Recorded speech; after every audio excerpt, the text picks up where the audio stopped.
Growing up here, I kind of wanted to get very far away from here. I grew up hoeing weeds in cotton fields in the summer and seeing this place as more of a chore, small town America more as a chore. I'm an artist and I wanted to get to New York City or to LA, a big city. Eric Simpson is not the first farm kid to leave West Texas. He's also not the first one to be pulled back. This week, we're talking about the meaning of a sense of place. It's the emotional and psychological connections we have with a specific location. And a lot of factors go into that: personal experience, culture, history, even the physical surroundings. Together, those things can give us a feeling of belonging and identity.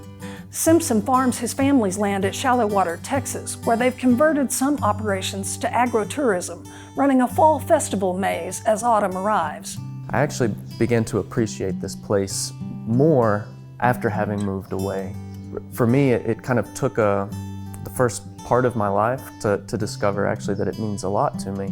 The small town community of Shallow Water, and even Lubbock, to appreciate these places as places that give me opportunity. But then as I'm trying to become a farmer, having moved back here to this area, I think it's seeing the importance of building healthy soil in tandem with building healthy community.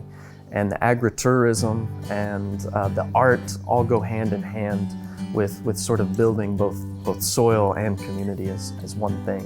I had never imagined that farming could be a creative act, but it absolutely can. And in fact, I think my studying of art, getting a master's degree in studio art, has helped me think about farming in a way where we're taking risks and trying things that my father wasn't used to but has totally embraced.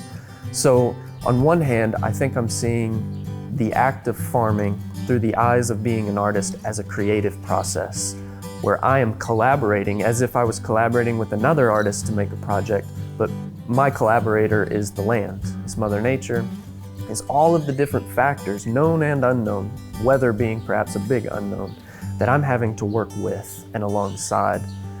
Simpson's art connections brought other artists to the farm. An artist collective known as M12 installed an artwork called The Tap in a small silo there. It features a well drilled into the Ogallala.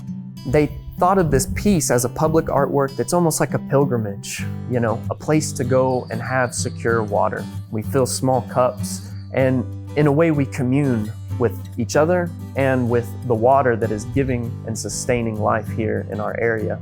After that, it's really about talking about the numbers. How much are we pumping out of the ground? And we let it trickle so we can hear the water.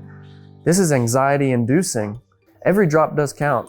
I'm not saying that it doesn't, but whenever people are asked to conserve water, and we should in our daily lives, flushing toilets and such, we realize actually that's not the thing that's gonna totally solve this issue. There are other big water users, and they're the ones sort of with the bigger straws. It puts the immense and dire situation into perspective, I think, in a way that maybe people weren't ready for. They're used to watering a backyard or a small garden. This is not that.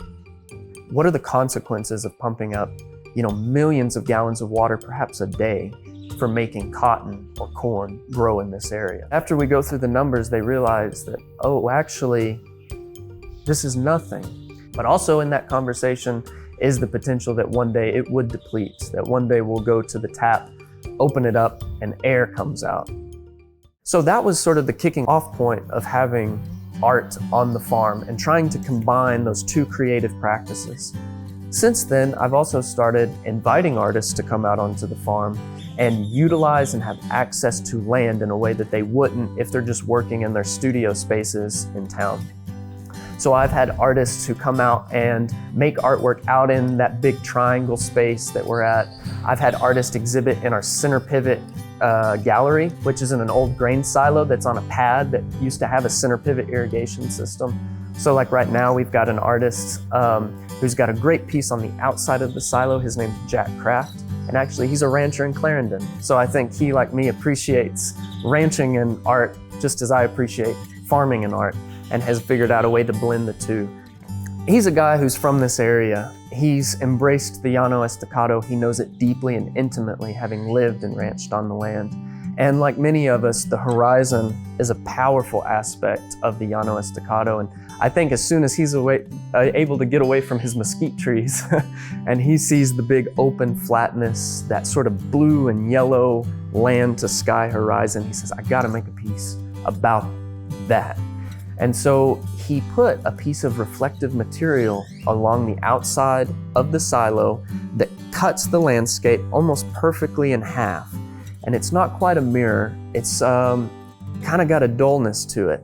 So at first, it's like this white strip, if you're seeing it from afar, that cuts the silo in half. And as you get closer, the landscape begins to come into focus. And so you're seeing a reflection of the landscape.